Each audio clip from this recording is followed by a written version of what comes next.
నమస్తే welcome to our channel నేను కుప్ప పద్మిని ప్రస్తుతంతో పాటు ప్రముఖ ఆధ్యాత్మికవేత్త ప్రముఖ న్యూమరాలజిస్ట్ లక్ష్మీ నరసింహస్వామి ఉపాసకురాలు శ్రీమతి స్రవంతి గారు మనతో పాటు ఉన్నారు మాట్లాడదాం. నమస్తే అక్క.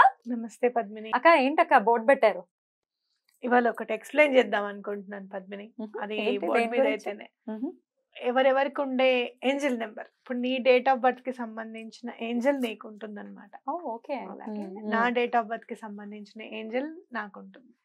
అట్లా అందుకనే స్వామి 33 కోట్ల దేవతల్ని పెట్టాడేమో, ఇంత మందిని. ఆయన మననే కాదు జీవరాశులను అన్నిటినీ చూడాలి కాబట్టి అంతమంది దేవతలు ఉన్నారు. ప్రతి ఒక్క డేట్ ఆఫ్ బర్త్ కి ఒక దేవత మనని పరిపాలిస్తూ ఉంటారన్నమాట. అలా 9 చెప్తారా ఇవాళ? అన్ని చెప్తాను. అంటే మన డేట్ ఆఫ్ బర్త్ తో మన ఏంజల్ నెంబర్ ని మనం ఎలా కనుక్కోవాలో చెప్తాను. చెప్పండి. Personal angel number, personalised angel number, customised your angel number. మీ ఏంజల్ నెంబర్ ఏంటో మీకు తెలుసా? రైట్. ఏంటక్క ఎలా తెలుసుకోవాలి? అక్క యువర్ ఏంజల్ నెంబర్ రైట్ ఎట్లా మనం ఫైండ్ అవుట్ చేసుకోవచ్చు? ఇప్పుడు ఒకళ్ళ డేట్ ఆఫ్ బర్త్ తీసుకుందాం. ఓకే, మన అజయ్ డేట్ ఆఫ్ బర్త్ తీసుకుందాం. అజయ్ చెప్పు, నీ డేట్ ఆఫ్ బర్త్ చెప్పు. సెకండ్ అంటే మనం కంపల్సరీ 0 రాసుకోవాలి. సెకండ్ మనం 0 రాయడంలో ఫస్ట్ కదా, కనిపెట్టిందే మనం అంటే భారతీయులని అది ఎగేసుకుని వచ్చేయకండి. 25 ఎప్పుడయ్యా? 1999. అబ్బో, నువ్వే ఒక ఏంజిల్ లా ఉన్నావే. 1999. ఓకే. సో ఇప్పుడు మన ఏంజల్ నెంబర్ ఏంటి అనేది మనం తెలుసుకోవాలి. ఏం చేయాలంటే ఫస్ట్ ఇయర్ నెంబర్ రాసుకోవాలి.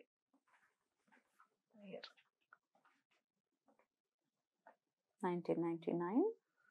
తర్వాత బర్త్ డేట్ రాసుకోవాలి 02. తర్వాత మంత్ నెంబర్ రాసుకోవాలి 05. ఇది అజయ్ యొక్క పర్సనల్ ఏంజల్ నెంబర్. నేను ఇంకా ఏదైనా యాడ్ చేస్తారేమో అనుకుంటున్నా. ఏంజల్ నెంబర్స్ ఏంటి? ఇప్పుడు 520741 అదొక ఏంజల్ నెంబర్. అట్లానే మీకు 1176 యూనివర్స్ నెంబర్ అని చెప్పాను. అలానే 19751 ఆ నెంబర్ పర్టికులర్ గా రాస్తే మీకు ఆరోగ్యం చేకూరుతుంది, అనారోగ్యం ఉంటాయని చెప్పాను.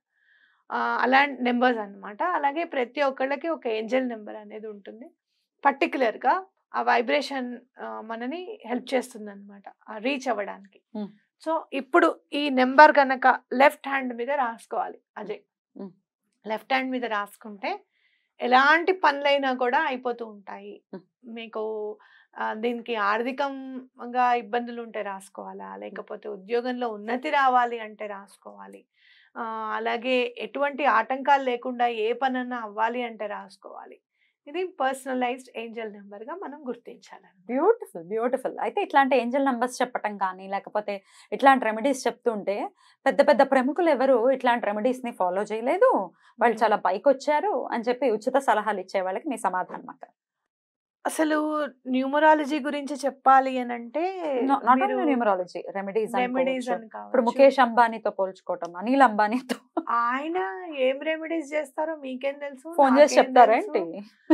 అవన్నీ మనకు తెలియదు, వాళ్ళు ఏం చేస్తారు, అసలు ఏ దైవారాధన చేస్తారో మనకు తెలియదు కదా. మనకు తెలీదు. ఇంకోటి నేను చెప్పేది ఏంటి అని అంటే, ఏ రెమెడీ అన్నా మీరు చెయ్యండి చేయకపోండి, భగవంతుడి దగ్గర మంచితనం అనేది పెంపొందించుకోవాలి. అప్పుడు నెక్స్ట్ జన్మలకైనా, మోక్షం మాట పక్కకు పెట్టు, నెక్స్ట్ జన్మలకైనా మంచి జీవితం అనేది వస్తుంది మనకి అని చెప్పేది అదొక తార్కాణం అనమాట. మీకు ఏదైనా నచ్చకపోతే నచ్చలేదు అనేది పక్కకు జరిగిపోవాలి, అంతేగాని దాన్ని పట్టుకొని వేలాడుతూ అది చెప్పడం కరెక్ట్ కాదు. ఇప్పుడు అందరూ ఒకలాగా ఉండరు కదా. ఇప్పుడు మహాత్మా గాంధీ ఉన్నారు, ఆయన తర్వాత పిల్లలు ఎవరు ఉన్నారమ్మా? అంత లీడ్ చేసిన వాళ్ళు ఎవరున్నారు? ఇంత ఎలాంటి లీడర్ ఆయన అసలు? మరి ఎవరైనా దాన్ని లిగసీ తీసుకోగలిగారా? లేదు. కరెక్ట్. అట్లా భగవంతుడు ఎవరికో ఒకళ్ళకి ఇస్తాడు, చెప్పమనో చెయ్యమనో ఏదో ఒకటి ఇస్తాడు. నాలాంటి వాళ్ళకి ఇలా నెంబర్స్ మీరు చెప్పండి, ఏంజల్ నెంబర్స్ చెప్పండి అనే స్ఫురణ నాకు కల్పించాడు. డెఫినెట్లీ ఈ సబ్జెక్ట్ ని మీరు నేర్చుకున్నారు, రెమెడీస్ చెప్పేవో ఓపెన్ గానే చెప్తున్నారు, ఛానల్లో ఓపెన్ గా చెప్తున్నాం. అవును. అయితే మీ దగ్గర కన్సల్టేషన్ ఇప్పుడు మీ నంబర్ డిస్ప్లే అవుతుంది, దానికి కన్సల్టేషన్ దేనికి తీసుకుంటారు? నేమ్ కరెక్షన్ కి, signature correction signature according to numerology. ఆ సబ్జెక్ట్ ని నేర్చుకున్నారు కాబట్టి దానికి ఎంతో కొంత గౌరవంగా ఖచ్చితంగా పే చేయాలి కాబట్టి దానికి సంబంధించి తీసుకుంటున్నారు తప్ప రెమెడీస్ చెప్పడానికి మళ్ళీ ఏమైనా తీసుకుంటారక్క? రెమెడీస్ ఏం అలా తీసుకునేటట్టయితే వీడియోలు ఓపెన్ గా వీడియోలు యూట్యూబ్ లో ఎందుకు చెప్తారు? ఓకే, సగం చెప్పేసి మిగతా సగం తెలుసుకోవాలి అంటే ఫోన్ చేయండి అని అంటాం కదా. అలా కాకుండా రెమెడీస్ ని ఓపెన్ గా చెప్తున్నారు ఎవరైతే ఇప్పుడు ఈ పర్సనల్ రీచ్ రెమెడీ కదా, ఇది నేను ఎవరికి కూడా ఇప్పటి వరకు చెప్పలేదు. ఇప్పటి వరకు ఎప్పుడు చెప్పలేదు. నాకు పెయిడ్ క్లయింట్స్ కూడా నేను ఏం చెప్పలేదు. వాళ్ళకి మామూలుగా వాళ్ళకు ఉండే బాధలకి నేను చెప్పేసా. ఇది ఇప్పుడు మీరు ఇది మీ ఏంజిల్ నెంబర్ ని మీరే తెలుసుకోండి అని ఎందుకు చెప్తాను చెప్పు, అవునా కదా? ఓపెన్ గా ఎలా చెప్తారు? చెప్పరు కదా. సో రెమెడీస్ చెప్పేవి మీ దాకా రీచ్ కాలేని వాళ్ళు, డబ్బులు ఇచ్చుకొని చేయించుకోలేని వాళ్ళు ఈ పద్ధతి అయితే మనం 520741 చెప్పేదాన్ని కాదు పద్మిని.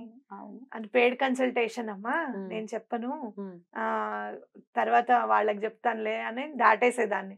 ఆఫ్ ద రికార్డ్ అయినా నాకు చెప్పొచ్చు, అదే క్వశ్చన్ అడగకు. ఏ క్వశ్చన్ అడిగినా ఓపెన్ గా రెమెడీస్ అన్ని చెప్తూ ఉన్నది. డబ్బులు తీసుకోవాలంటే అలా తీసుకోవచ్చు. ఒక్కటి పద్మిని, ప్రతిసారి మనం చెప్పాల్సింది కాదు, ఒకటైతే మాత్రం ఖచ్చితంగా నేను చెప్పగలుగుతాను. నా ప్రొఫెషన్ ని నేను ఒక సెల్ఫ్ ఎంప్లాయిడ్ కింద లేకపోతే ఒక వృత్తిగా తీసుకుంటున్నాను కానీ వ్యాపారంగా తీసుకోవడం లేదు. వృత్తికి వ్యాపారానికి చాలా తేడా ఉంది, గమనించగలరు. రైట్, అసలు మీరు అన్నట్టు కరెక్ట్ అక్క. What you said is 100% correct. అనవసరంగా అస్తమానం తీసుకొచ్చి మనసుని బాధపాడు చేసుకోకూడదు. అంటే మనసు దాకా ఎందుకు వస్తారు, అంత సీన్ లేదు కానీ తెలియపరచాలి అన్న ఉద్దేశమే. బట్ దెన్ ఓకే ఫైన్, ఇప్పుడు మాత్రం ఇలా మనం క్యాలిక్యులేట్ చేసుకోవాలి. నేను ఏదైనా డేట్ ఆఫ్ బర్త్ చెప్తాను, ఇంకొకటి ఏదైనా అర్థమయ్యే ఉంటుంది. ఇంకొకసారి ఇంకోటి చెప్పు. ఏ నంబర్ చెప్తాము? 21 6 1983. నాది అనుకునేరు, నాది కాదు. నా డేట్ ఆఫ్ బర్త్ 30th తో స్టార్ట్ అవుతుంది, అది మాత్రం కాదు. 21/6/1983. 19832106. 06 మస్ట్. దీనికి ఒక ఫార్ములా చెప్తాను మీకు, గుర్తుపెట్టుకోండి. ఇది ఇయర్ అన్నమాట. ఓకే, ఇది డిడి డేట్, ఇది ఎంఎం మంత్, ఇది ఫార్ములా. డన్. ఓకే, ఇంకా అర్థమైపోతుంది కదా. Definitely clear. సో ఎవరి లక్కీ ఏంజల్ నంబర్ ని వాళ్ళు ఎలా రాసుకోవాలి, ఎలా రాసుకోవాలి అంటే లెఫ్ట్ హ్యాండ్ మీద రాసుకోవాలి. ఇప్పుడు నేను ఇలా రాసుకున్నాను లెఫ్ట్ హ్యాండ్ మీద, అలానే మీరు కూడా లెఫ్ట్ హ్యాండ్ మీద రాసుకోండి. మీకు అన్ని విధాలా మంచి జరగడానికి హెల్ప్ చేస్తుంది. డైలీ రాసుకోవాలా? డైలీ రాసుకోవాలి. డైలీ పొద్దున్నే లేవంగానే స్నానాధికాలని కంప్లీట్ చేసేసుకొని ఆ నెంబర్ రాసుకోండి. మీరు ఎలాగో చాలా మంది 520741 రాసుకోవడం అలవాటు చేసుకున్నారు, అలానే ఇది కూడా రాసుకోండి కంపల్సరీగా. ఎట్లా కాదా 520741 ఒకవేళ రాసుకునే వాళ్ళైతే కింద రాసుకుంటారా? ఎట్లా 520741 ఒక పక్కకు రాసుకొని ఒక 2-3 వేళ్ళ గ్యాప్ ఇచ్చేసి మీది ఏంజల్ నెంబర్ రాసేసుకోండి, సరిపోతుంది. చాలా బ్యూటిఫుల్ గా. కంపల్సరీ ఇయర్ మాత్రం 4 నెంబర్స్ రాయాలన్నమాట. అలాగే డిడి ఎంఎం రాసుకోవాలి, ఇయర్ డేట్ మంత్, ఈజీగా ఉంటుంది. రైట్ అక్క, బ్యూటిఫుల్ గా ఎక్స్ప్లెయిన్ చేశారు చాలా చక్కగా. ఎవరి పర్సనలైజ్డ్ ఏంజల్ నంబర్, మళ్ళీ ఈ నంబర్ ఇక్కడ మనం ఇదంతా యాడ్ చేస్తే మీకు ఒక డెస్టినీ నెంబర్ వస్తుంది. ఇప్పుడు ఇదంతా యాడ్ చేసామనుకో 1 + 18 కదా, 9 వస్తుంది. 27. అదే ఇది 27, 28. 28 + 2 30, 30 + 5 35, 3 + 5 8 వచ్చింది. అంటే అజయ్ ఏం చేయాలి, ఈ 8 నెంబర్ వచ్చినప్పుడు మీ పర్సనలైజ్డ్ నెంబర్ 8 వచ్చినప్పుడు మీరు ఎవరిని పూజించాలి అంటే వెంకటేశ్వర స్వామిని పూజించాలి. ఎందుకంటే 8 శనికి సంబంధించిన నెంబర్, సాటర్న్ నెంబర్ కాబట్టి వెంకటేశ్వర స్వామిని.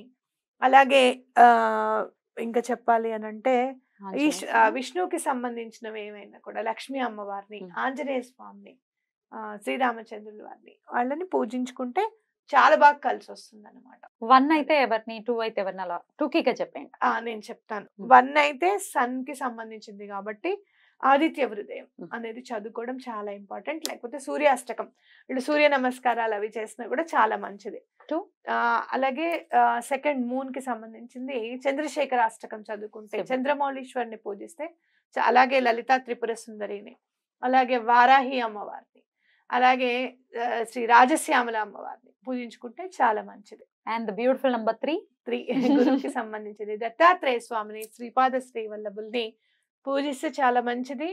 3 నెంబర్ ఎవరిదైతే బర్త్ నెంబర్ ఉంటుందో ఖచ్చితంగా శ్రీపాద శ్రీవల్లభులు ఎప్పుడో అప్పుడు మీ లైఫ్ లో మిమ్మల్ని టచ్ చేస్తారనమాట.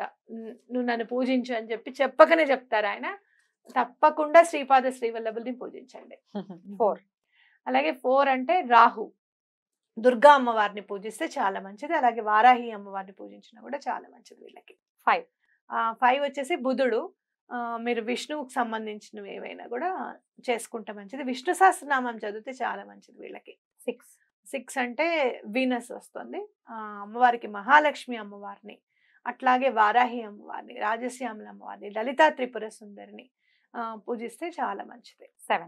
7 వచ్చేసి కేతువు. కేతువు కూడా అందరి దేవుళ్ళని కూడా చాలా ఇష్టపడతాడు ఆయన. ఇది అదని ఏమి ఉండదు.